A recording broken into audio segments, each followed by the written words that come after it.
Hermoso día a todos ustedes, bendiciones, bienvenidos a En Busca de Virtud. Mi nombre es Luz Ramírez.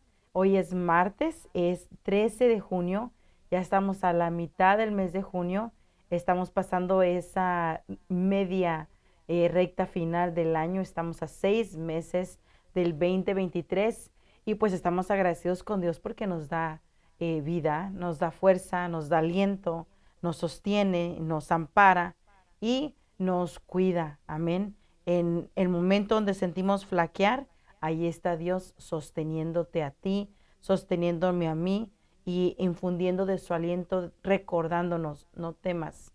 Aunque pases por las aguas, no te ahogarás. Y si pasas por el fuego, no te quemarás, porque yo, Jehová, tu Dios, está contigo. Amén. Entonces, hemos estado hablando acerca de rescatados de la muerte. Ese es el tema del día de hoy, rescatados de la muerte. Pero es un subtítulo el que voy a tocar el día de hoy, que es derechos legales. Lo hemos estado platicando, engranando poco a poco, porque lo que anhelamos es que el mensaje de la palabra de Dios quede claro en tu corazón. Amén. Entonces, poco a poco hemos ido aprendiendo acerca de derechos legales y lo enfatizo mucho, lo estreso mucho porque es necesario que sepamos cómo opera nuestro enemigo, el adversario que se opone a nuestras almas. Bienvenidas todas, como dice hermana Laura, bendecido día para cada una de ustedes. Vamos a orar, ¿les parece? Oremos. Padre, estamos presentándonos delante de ti, tus hijas, que somos menesterosas, Señor, necesitadas. Sin tu ayuda, sin tu sostén, sin tu respaldo, no podemos, no somos nada. Por eso hoy, voluntariamente, Señor, nos ponemos en la mesa del alfarero y te rogamos que seas tú, Señor, el que venga a moldear nuestros corazones conforme a tu corazón, hacer mi corazón conforme al deseo de tu corazón, Señor. Así que te rindo el control, te rindo el lugar, toma el trono, Señor. Toma el trono. Una cosa pedimos el día de hoy, que estemos en tu casa, oh Jehová, todos los días de nuestra vida. Todos los días que me prestes de vida, permite que esté yo en tu morada. Gracias, mi Dios. Sigue formando en mí un adorador. Sigue formando en mí, Señor, alguien que agrade tu corazón. En el nombre de Jesús, amén y amén. Amén. Si alguna de ustedes está triste, reciba gozo de parte de Dios. Si alguna de ustedes se siente débil, reciba fuerzas, que Dios es fiel. Amén. Entonces, hemos estado hablando acerca de los derechos legales y quiero hablar qué es un derecho, qué es lo que sucede con un derecho. Entonces, el derecho es el conjunto de reglamentos, eh, de leyes, de resoluciones enmarcadas en un sistema de instituciones, principios y normas que regulan la conducta humana dentro de una sociedad con el objetivo de alcanzar un bien común, o sea, algo que le beneficie a usted y a los que le rodean. Ese es un bien común. Un bien común es algo que es bueno para ti, pero no es egoístamente bueno para ti solamente, sino que para los demás también. Amén. Entonces, ah, este derecho manifiesta, protege tu seguridad y la seguridad de otros. Amén. Entonces, notemos de que el hombre es tripartito, es cuerpo, alma y espíritu. Y en el alma están las emociones y los sentimientos y está la voluntad.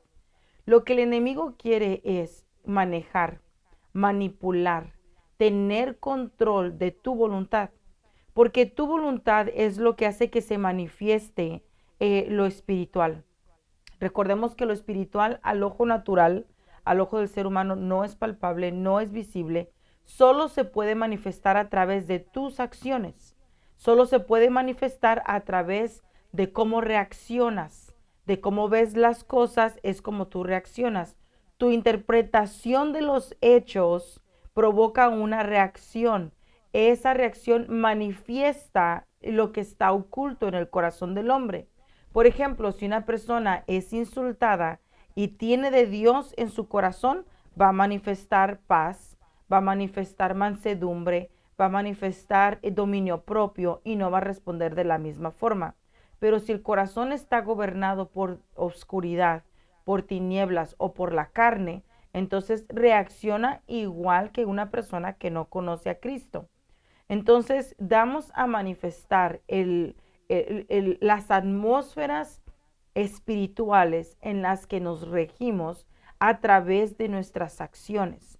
Por eso el derecho es un conjunto de reglamentos que tú escoges usar a tu favor, a tu beneficio, o que tú escoges quebrantar. Entonces, recopilemos un poquito más lo que es derecho. Es una resolución. Recordemos el año nuevo. Todas las personas en el año nuevo toman una resolución. ¿Qué es? Una determinación. Hacen un plan y hacen tienen un objetivo en mente, se ponen metas. Entonces, esa es una resolución. Hoy resuelvo, hoy me dedico, hoy me propongo bajar de peso este año. Esas son las resoluciones de año nuevo. Este año me gradúo de la escuela. Este año me caso. Este año es una resolución. Quiere decir, de este año no va a pasar.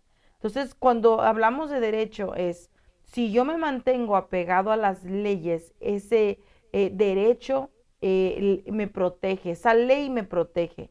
Pero si yo quebro una ley, un reglamento, entonces me estoy exponiendo a mí mismo a las consecuencias del quebrantar de esa ley. Entonces, dice aquí que son principios, son normas que regulan la conducta humana. Amén. Entonces, cómo tú regules tu conducta humana va a determinar qué derecho estás dando sobre ti. Si le estás dando derecho al Espíritu Santo, permiso al Espíritu Santo, acceso al Espíritu Santo a que obre en ti y a través de ti, o a las tinieblas. Pensemos en los fariseos que llegaban con su gran elocuencia y multitud de conocimiento delante de Dios a hablar de cosas espirituales, a hablar de la ley de Moisés, pero ellos mismos quebrantaban la ley. Entonces Jesús les dijo en una ocasión, ustedes vienen y se golpean el pecho y ayunan delante de los hombres y sus rostros se ven decaídos, pero no honran a su padre y a su madre. No obedecen a sus padres están desatendidos.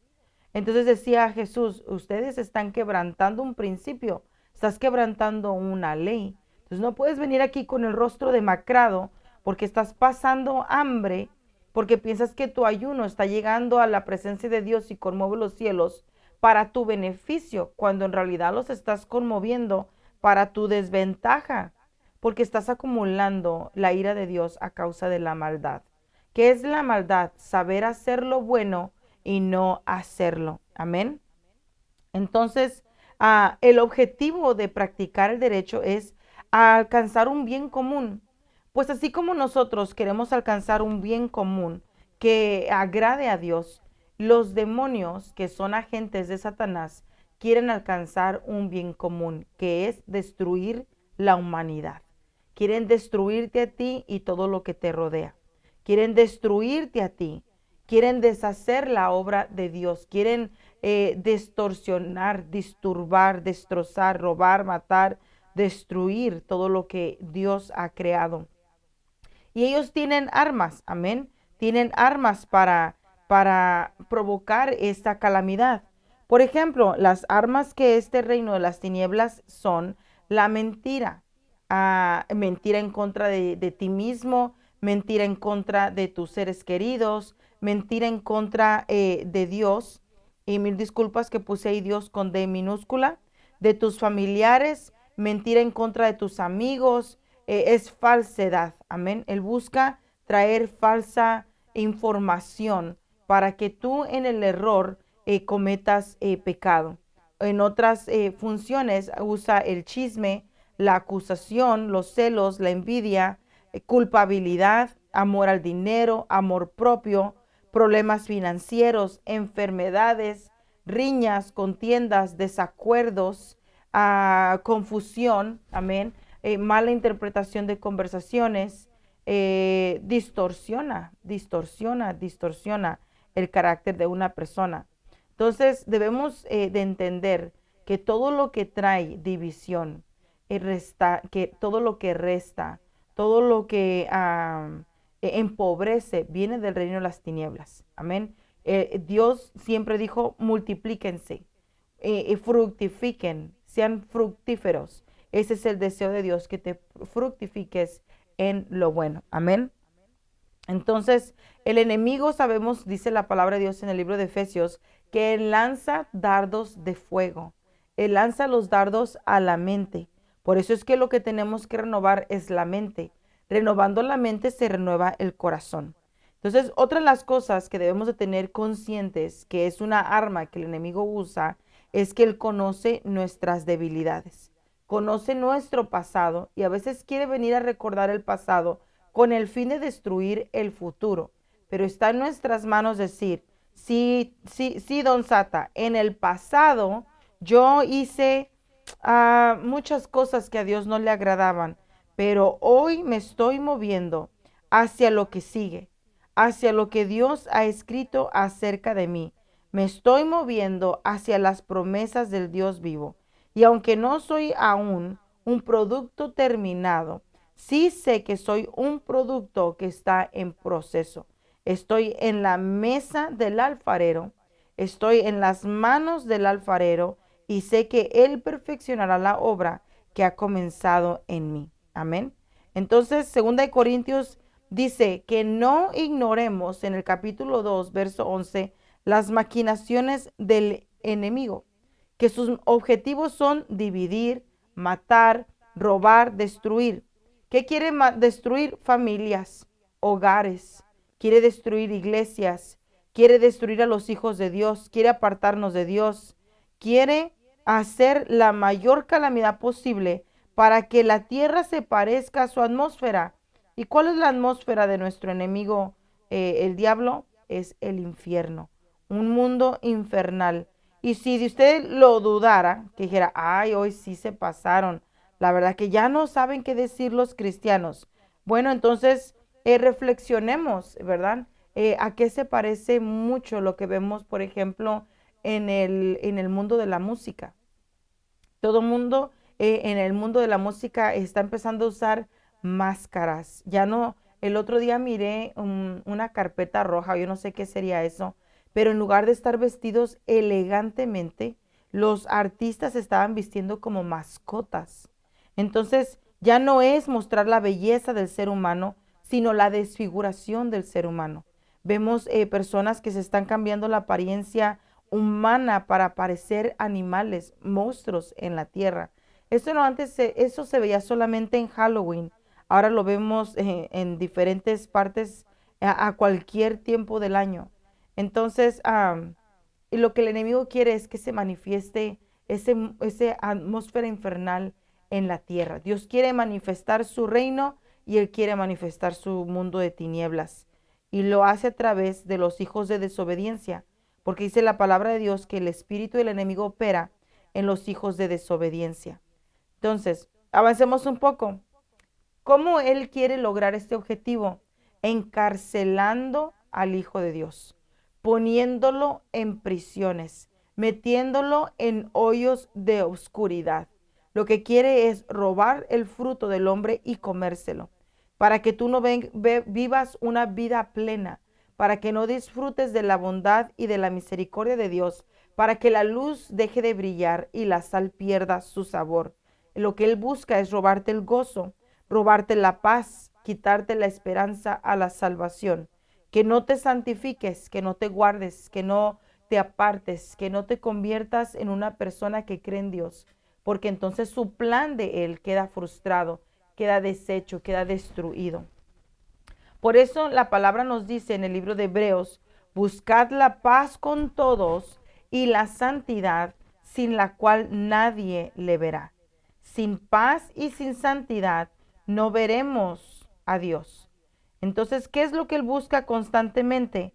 Tenernos en riñas, en desacuerdos, en conflicto con el papá y el hijo con el papá, el cónyuge con el esposo o la esposa, entre hermanos, entre amigos cercanos como amigos lejanos.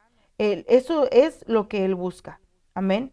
Entonces, busquemos la paz con todos y la santidad.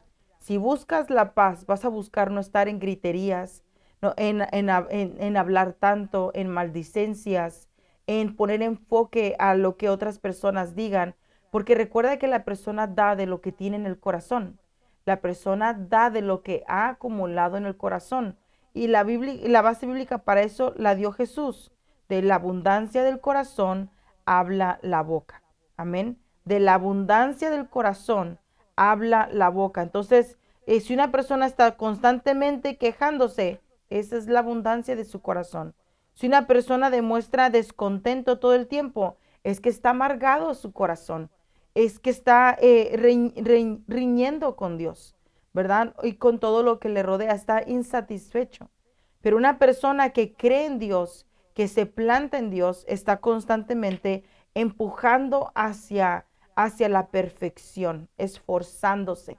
El apóstol Tito decía, cuando verdaderamente quieres algo, te esfuerzas. No importa qué tan fuerte se vea la corriente, eres como el salmón, continúas nadando hasta llegar allí. Entonces vamos a hablar hoy un poco acerca de David, porque recuerde que el tema es rescatados de la muerte. Y hoy estamos hablando de derechos legales y quiero hablarle un poco acerca de David. La base en la que quiero empezar es Hechos 13:22. Quitando les levantó por rey a David, de quien dio testimonio diciendo, he hallado a David, hijo de Isaí, varón conforme a mi corazón, quien hará todo lo que yo quiero. Recordemos que el pueblo de Israel comenzó a pedir rey. Y Dios dijo, yo quería ser rey para ustedes. Yo quería que ustedes fueran una nación diferente. Pero ya que ustedes no me quieren a mí como rey, voy a poner un Dios de acuerdo al corazón de ustedes. Y levantó a Saúl. Y se dieron cuenta de que las cosas no funcionaban como ellos pensaban. No era tan hermoso ser como los demás. Es mejor ser distinto a los demás. Y con esto quiero hacer un paréntesis. A veces decimos, ¿por qué a tal persona le va bien y a mí no? ¿Por qué a tal persona todo esto le sucede bien y a mí no?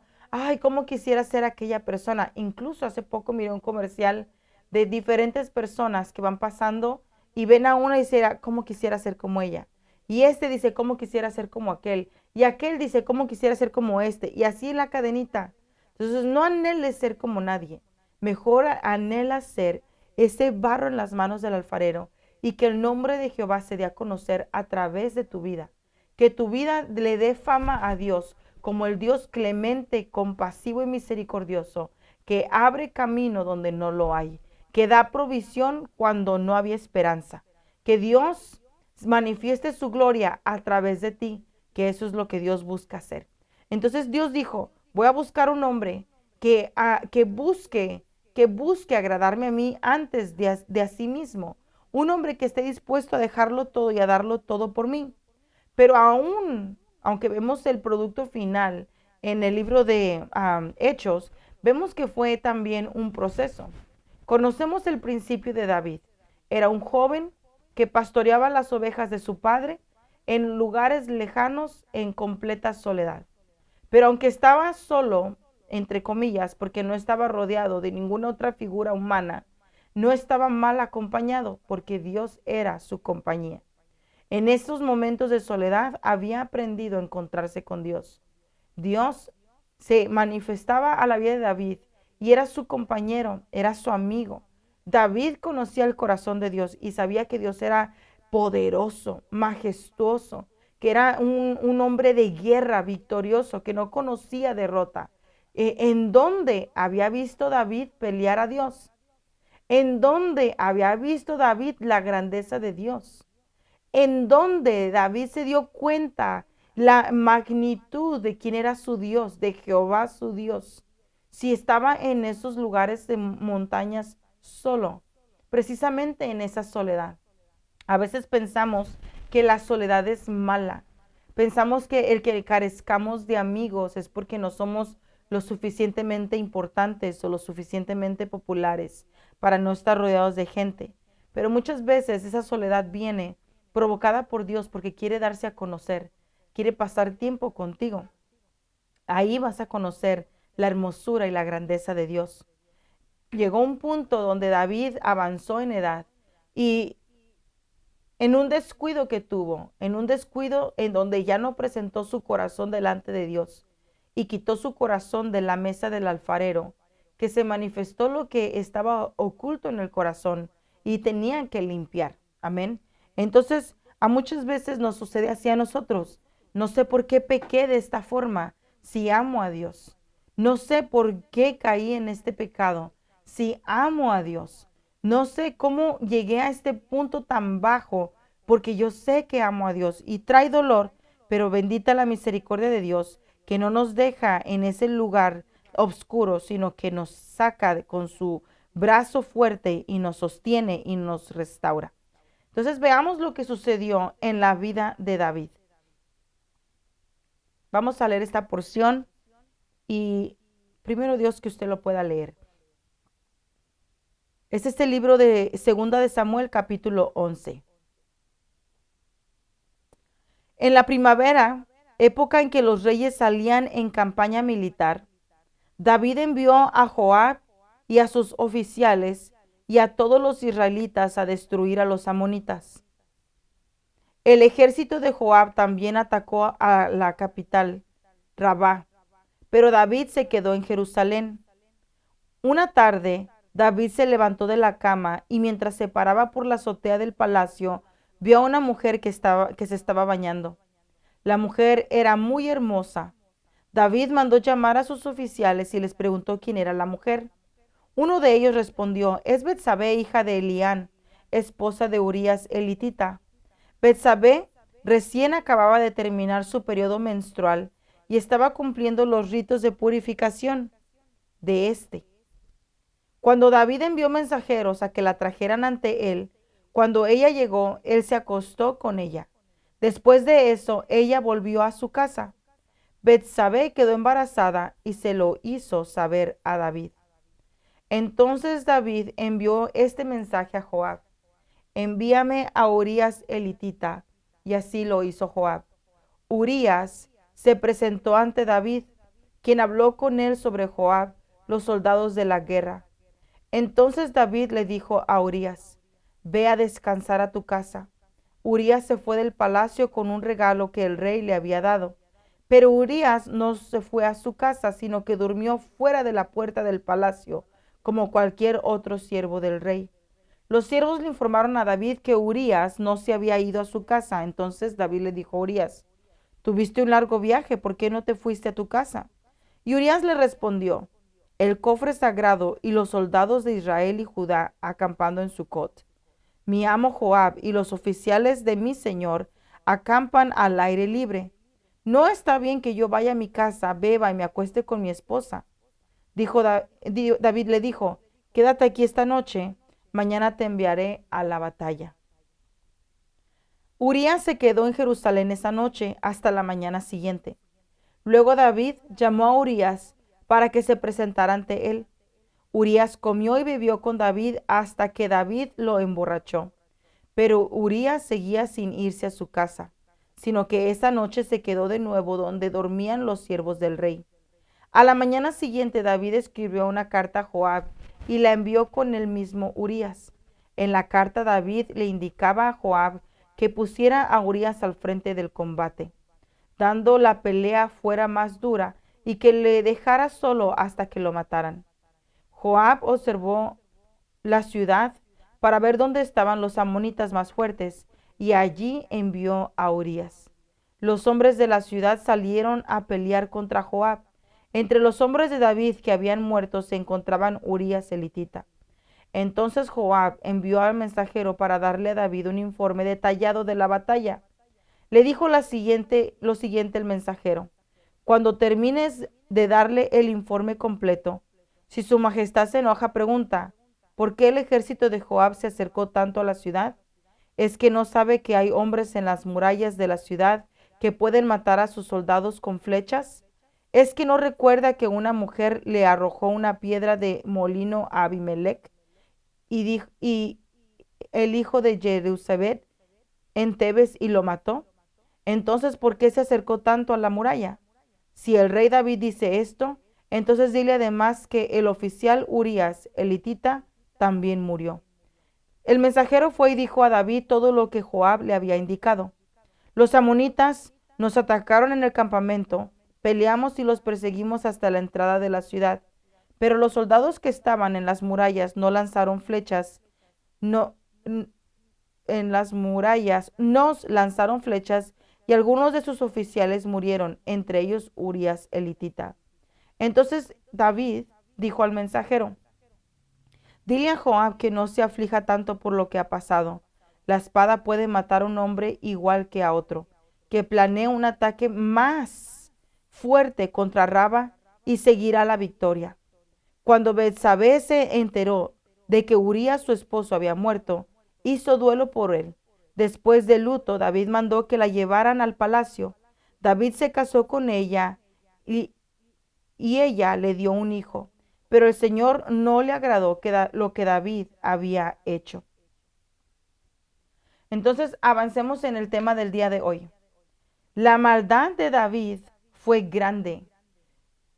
Mandó matar a un hombre fiel, inocente, justo, con temor a Dios, con respeto al rey, que honraba no solo al rey, sino a su capitán y a sus compañeros de guerra, tanto como a su esposa.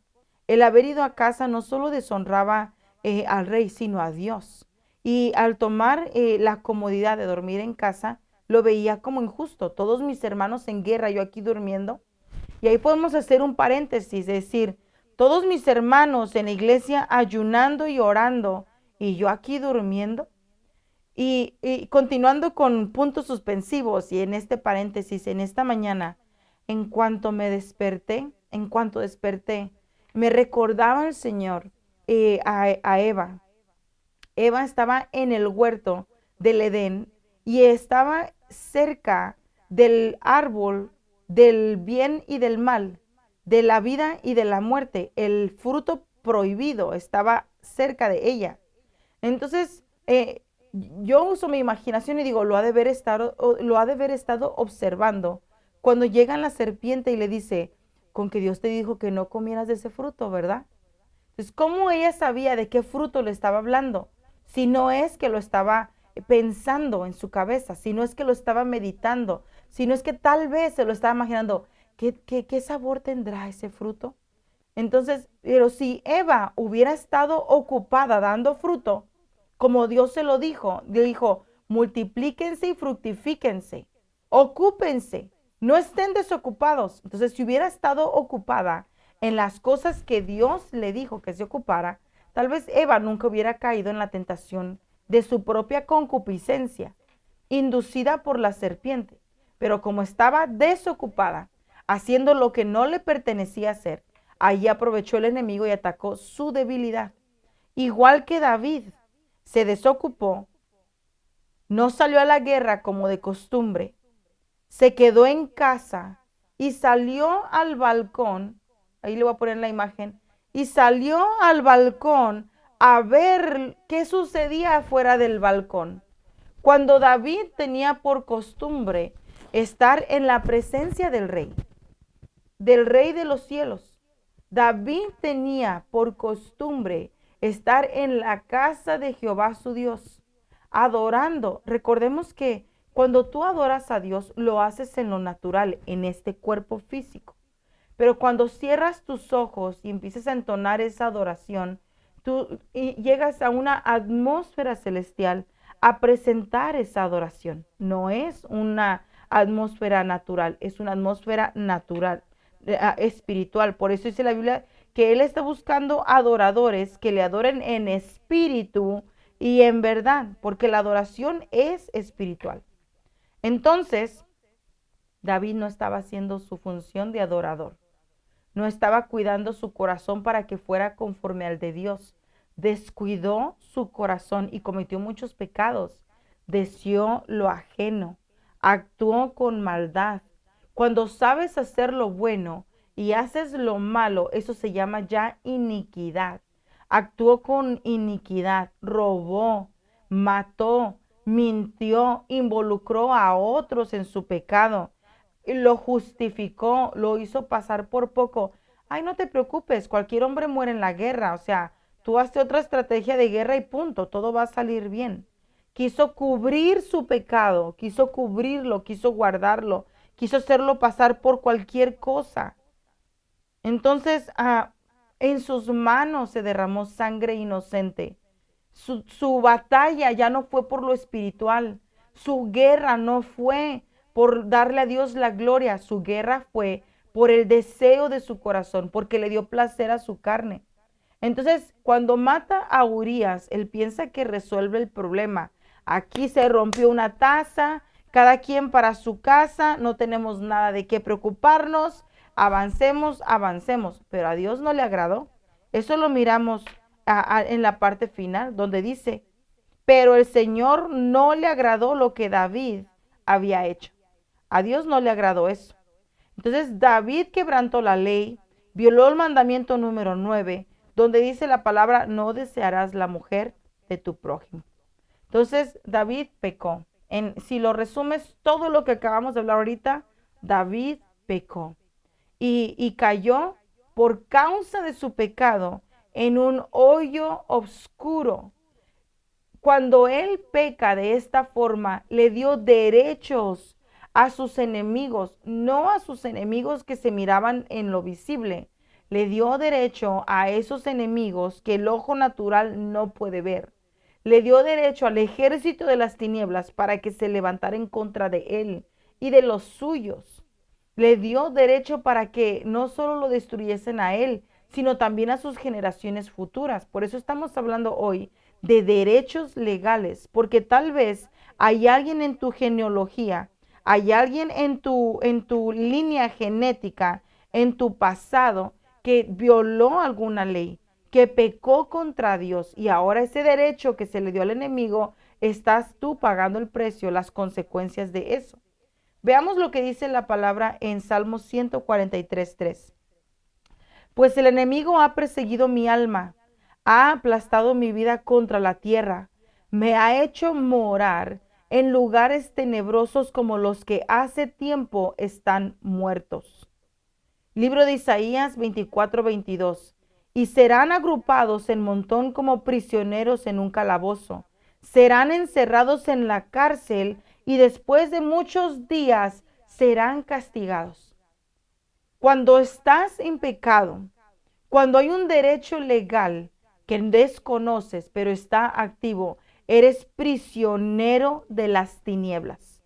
Lo que está prisionero es el alma. Lo que está prisionero son tus emociones y tus sentimientos. Estás en un lugar tenebroso. Es que lo voy a poner otra vez.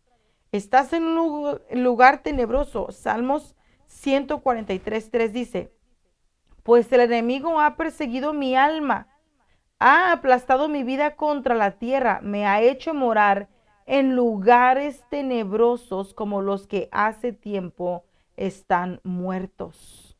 Como los que hace tiempo, David no era un hombre muerto, David era un hombre lleno de vida, David era un hombre lleno de luz, David era un hombre lleno de gozo porque tenía la salvación de Dios en su vida, tenía al Espíritu de Dios en él. Eso era lo que lo hacía lleno, lo que lo hacía completo. Isaías 24:22, y serán agrupados en montón como prisioneros de un calabozo. Entonces, las personas que están sin haber rompido derechos legales de sus antepasados están prisioneros. Y dice, y serán encerrados en la cárcel y después de muchos días serán castigados. Y me voy a adelantar un poquito, ¿ok? Me quiero adelantar un poquito. Por eso es que Jesucristo dijo, por cuanto el Espíritu de Dios me ha ungido para abrir cárceles, abrir prisiones, libertar al cautivo, ¿y de dónde está libertando al cautivo? De estas cárceles en donde está el alma prisionera. Y quiero leer ese versículo de forma completa, así que lo voy a buscar porque no lo tengo a la mano ahorita. pero quiero buscarlo.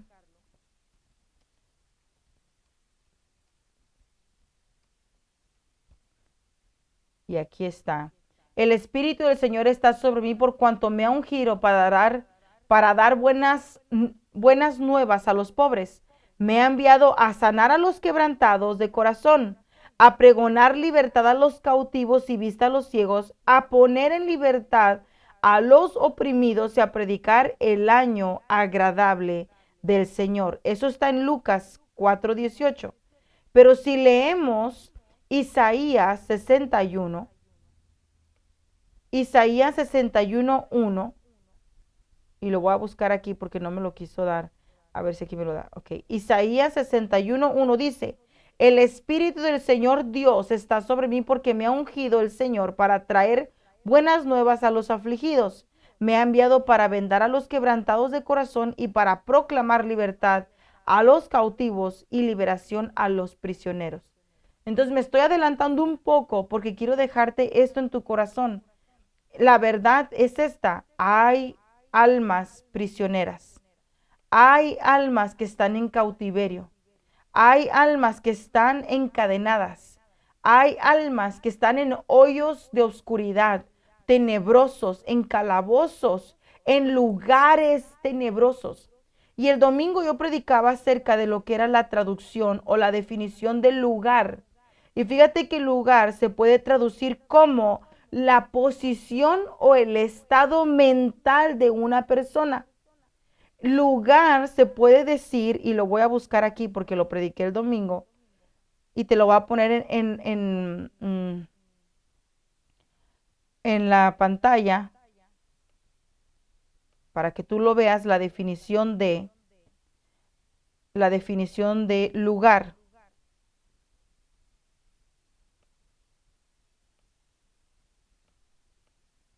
Dice alguien, un momento.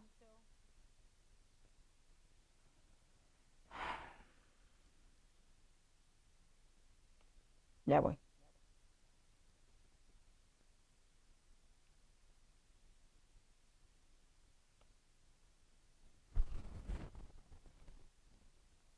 Ya lo encontré.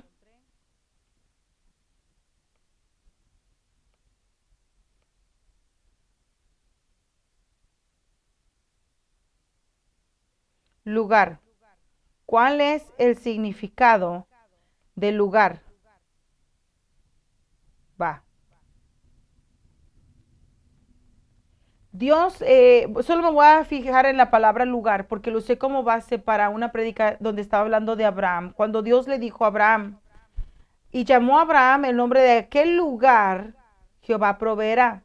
Entonces, vemos que cuando hablamos acerca de Jehová Jireh, pensamos que estamos diciendo, y llamó a Jehová, Jehová Jireh. No, por eso ahora es el nombre Jehová Jireh. No, llamó el nombre del lugar Jehová proveerá. El lugar se llama Jehová proveerá. Entonces, lugar es porción de espacio, es un espacio. Entonces, el lugar es, por ejemplo, en el lugar en el que estoy ahorita es mi oficina. Ese es el lugar. Y en el lugar estoy hablando la palabra, es una acción. En el lugar en el que él estaba, hizo un acto de obediencia. Entonces, lugar es ese espacio real o imaginado en que se sitúa algo.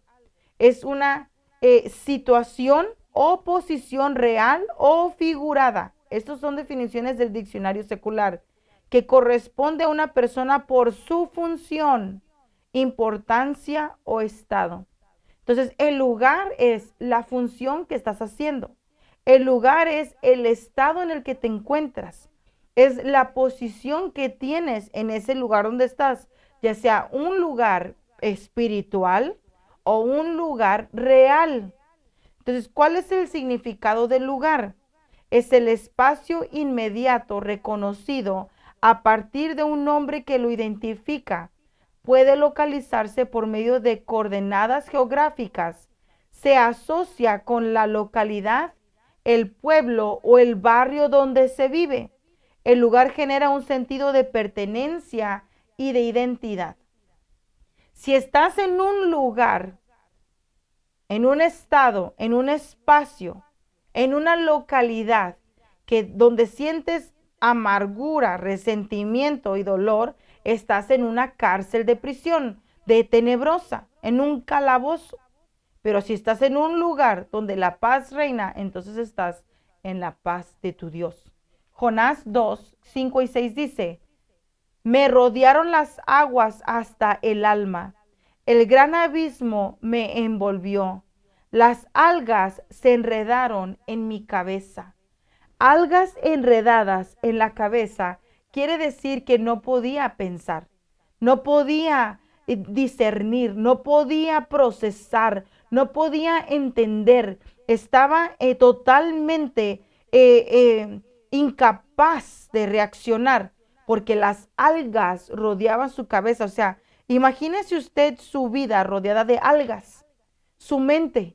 No pudiera, ven, ayúdame, espérate, es que no puedo, me tengo que quitar todo esto de encima, espérate, es que todo esto, hay algas en la cabeza.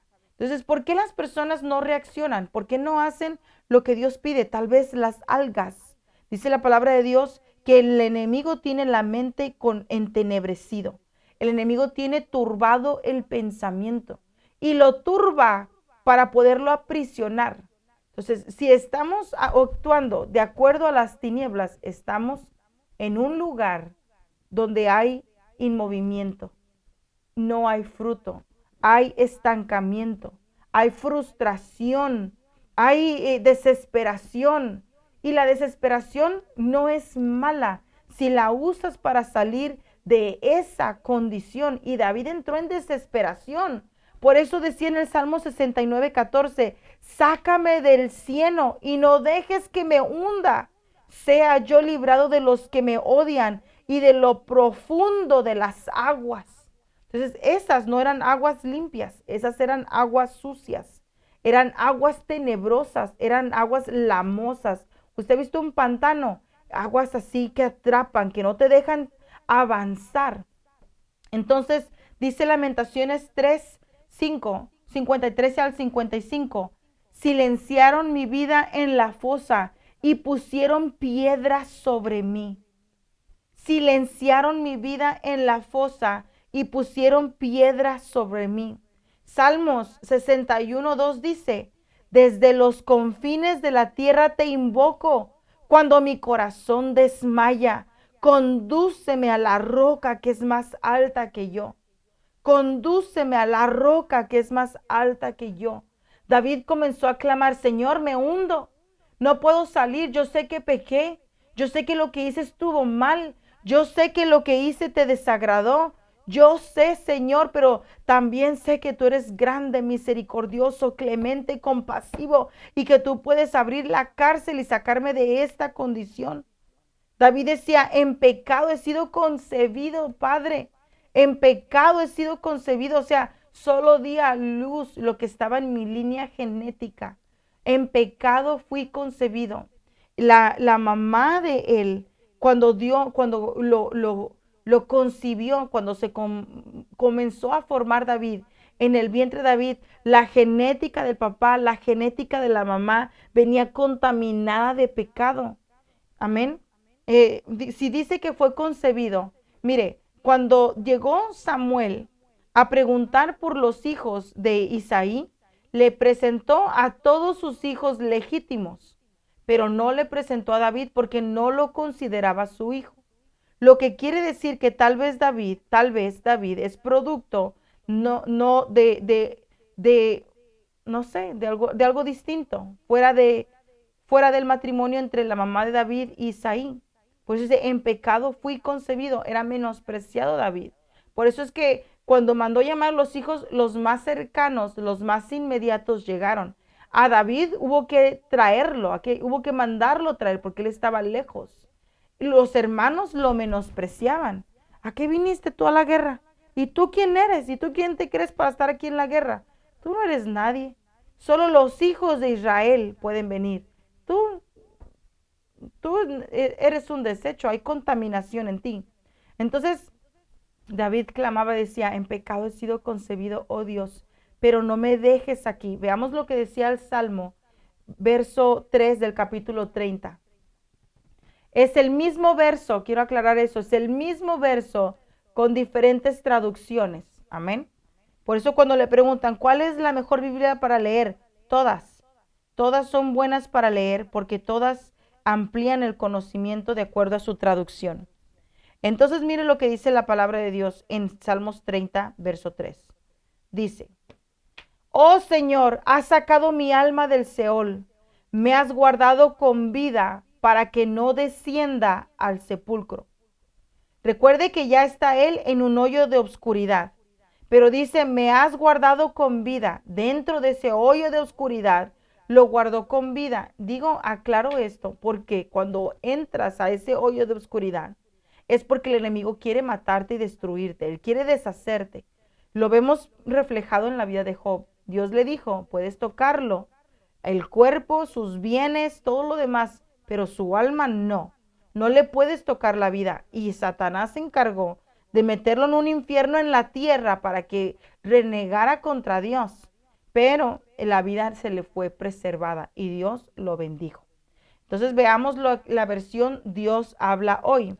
Tú, Señor, me salvaste de la muerte, me diste vida, me libraste de morir. O sea que Dios escuchó el clamor de David. La NBLA dice, oh Señor, has sacado mi alma del Seol, me has guardado con vida para que no descienda al sepulcro.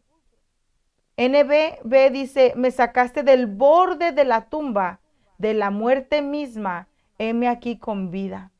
NTV, me lavaste, me levantaste, me levantaste. Ya no solo dice me salvaste, me sacaste, ahora dice me levantaste, me libraste de caer en la fosa de la muerte. Tú, Señor, me sacaste del sepulcro y me hiciste revivir de entre los muertos. Revivir de entre los muertos. PDT, Señor, tú me sacaste del lugar de la muerte. Estaba al borde de la tumba y me diste vida. Señor Dios mío, te clamé y me curaste. Otra traducción pudiera decir, me sanaste. Oh Señor, tú has hecho subir mi alma del Seol. Es que está impresionante, la Reina Valera del 2015. Hiciste subir mi alma del Seol. Desde la fosa me has devuelto la vida.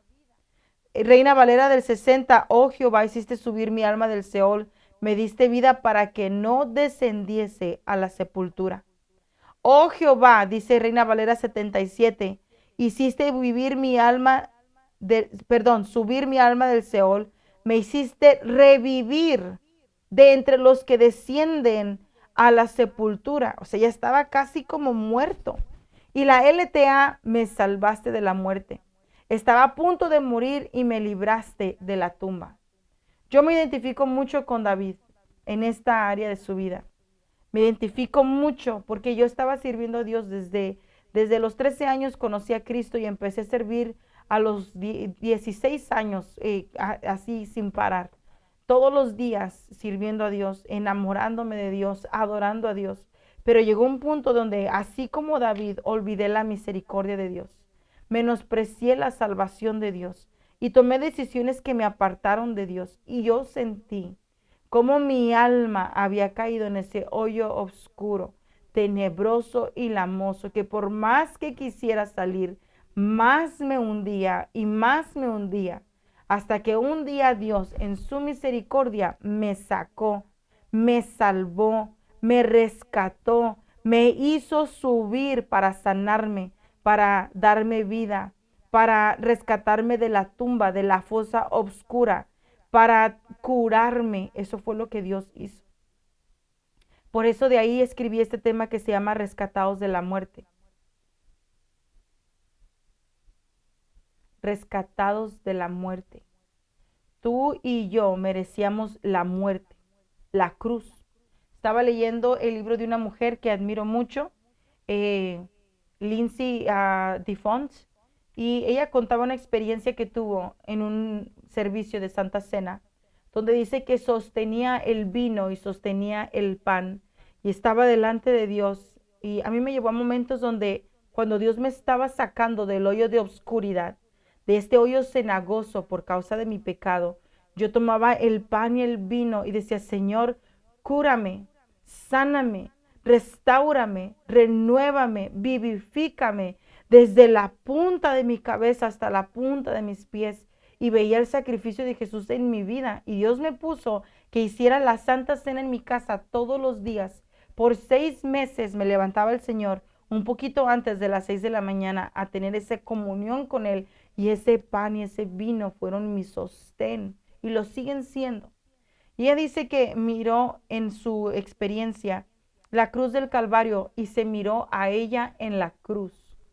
Y miraba y sentía dolor. El dolor que Jesús tenía en la cruz lo estaba experimentando ella. De repente dice, ya no está ella en la cruz, sino que ahora es Jesús. Y la voz de Dios le dijo, ese lugar te pertenecía, pero Él ha tomado tu lugar. Ahora, por la misericordia de Él, ya no tienes que subir allá.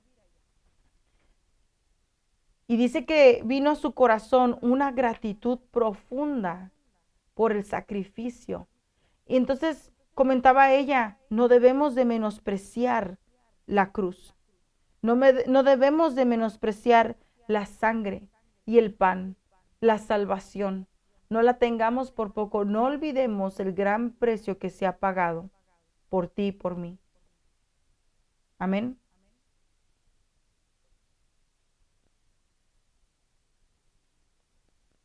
Dios es bueno. Dios es muy, muy bueno. Y es tiempo de que saldemos cuentas con Dios y con los hombres. Porque quiero regresar al verso inicial. Buscad la paz con todos y la santidad, sin la cual nadie le verá. Y quiero hablarte de otro personaje en la palabra de Dios, en el libro de Mateo, de un rey, que este rey simboliza al Padre bueno. Por eso el reino de los cielos se parece a un rey que quiso ajustar cuentas con sus siervos. Viene el día, hermanos, donde el Rey de Reyes y Señor de Señores va a ajustar cuentas con sus siervos. Y mire lo que sucede en esta historia. Por eso, al comenzar a hacerlo, se le presentó uno que le debía miles y miles de monedas de oro. Miles y miles. Como él no tenía con qué pagar, el Señor mandó que lo vendieran a él, a su esposa y a sus hijos, y todo lo que tenía para allí saldar su deuda. El siervo se postró delante de él. Tenga paciencia conmigo, le rogó, y se lo pagaré todo. El Señor se compadeció de su siervo, le perdonó la deuda y lo dejó en libertad. Pensemos en el siervo que debía miles y miles de monedas.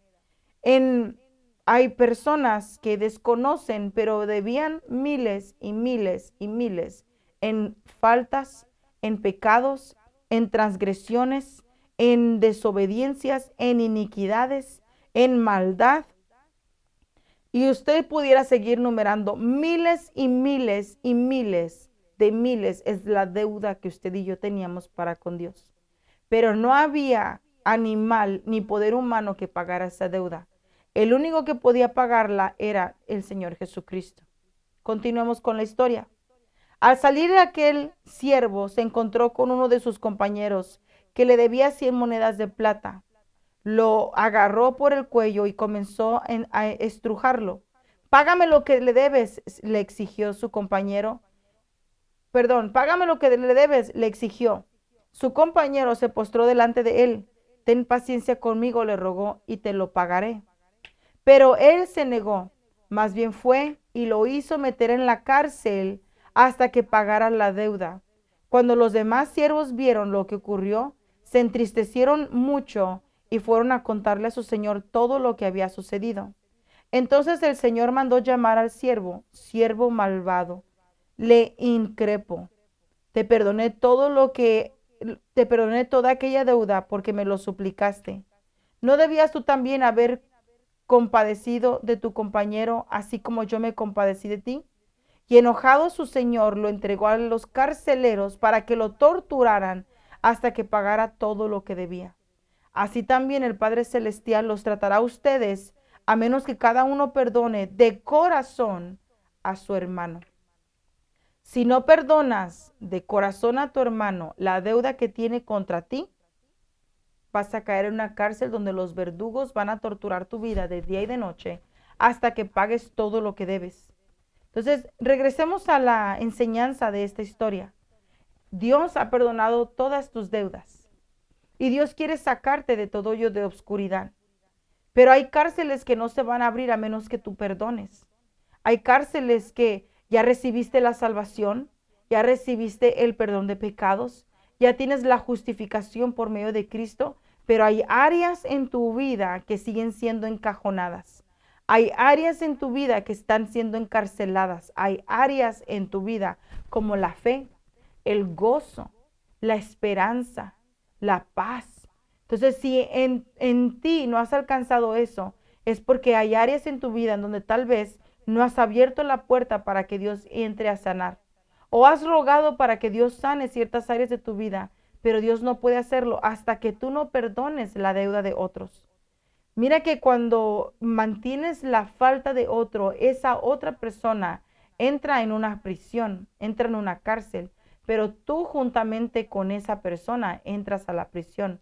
Porque aquí dice, pero él se negó y más bien fue y lo hizo meter a la cárcel. Se negó a perdonar la deuda y lo hizo meter a la cárcel. La diferencia es esta, que él está en una cárcel prisionero. El otro también, pero este está siendo torturado. Está siendo atormentado por verdugos hasta que pague la deuda. Amén. Entonces, dice la Biblia que no debamos nada a nadie más que el amarnos el uno al otro. Amén. Entonces, quiero hablar de esto último. Hay pactos que Dios hizo con el hombre de amor, de bendición, de protección, de prosperidad y de salud. Pero cuando el hombre peca, le rinde sus derechos a Satanás. Y Satanás lo mete en prisiones, en cárceles, en calabozos y en despojos. O sea, te roba todo lo que es tuyo. Por eso tenemos que aprender cuáles son esas puertas que el enemigo usa para maldecir, para aprisionar, para robar y matar. Entonces, el pecado encadena, ata y aprisiona. Y hay 5 áreas principales en donde entra esclavitud por causa de vivir fuera de la voluntad del Señor. Usted tiene que saber cuáles son estas, las que aprisionan, para que te determines, como hablábamos hace rato, para que salgas de ese lugar de encarcelamiento y llegues a ese lugar de libertad. Entonces, la cárcel de enfermedad, la cárcel de vicios, está la cárcel de mentira, está la cárcel del temor, está la cárcel de la duda. Amén. ¿Y cómo entras a esas cárceles? Bueno, algunas por pecados de nuestros antepasados y otras por pecados propios.